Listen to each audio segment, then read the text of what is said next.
The nation's winter wheat crop is limping towards the finish line. I'm Haley Bickelhop.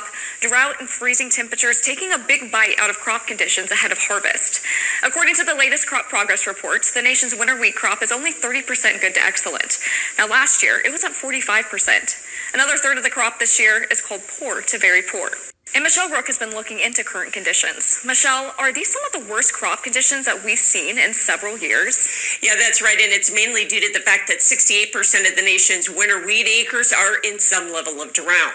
Now, hard red winter wheat, though in particular, faced ice and harsh temperatures over the winter, and just this weekend, another frost event. So conditions will drop further next week, leaving a crop that's rivaling the disaster in 2023. The nation's winter wheat crop ratings dropped 4% this last week. At 30% good to excellent, it's already the fifth worst in history, largely due to expanding drought over the winter. We had a lot of optimism when this crop went in the ground in the fall. It got up and established.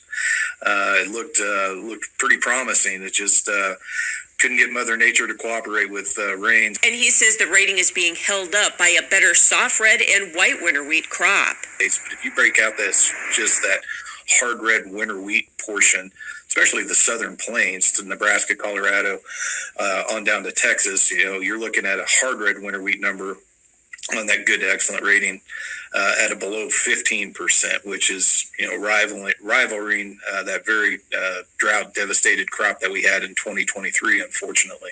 Those ratings don't take into account the freeze event over the weekend from South Dakota down to the Texas Panhandle. Temperatures did drop into the teens and 20s across parts of Nebraska and northeast Colorado, as well as northwestern Kansas. And that's the area where in mid-March, we fell below zero with no snow on the ground for 3 days. That was the case. And so we were suspicious that maybe we injured the crop.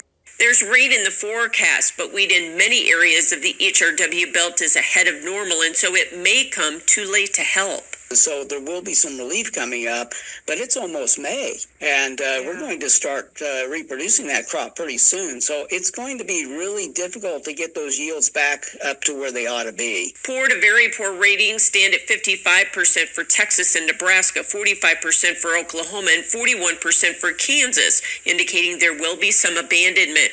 Kansas could rival 2023 when 30% of the acres were not harvested.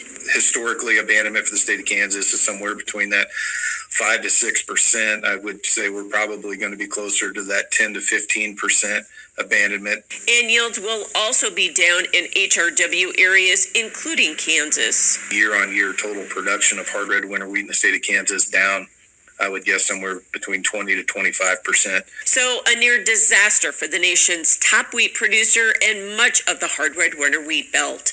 I'm Michelle Rook reporting for Ag Day.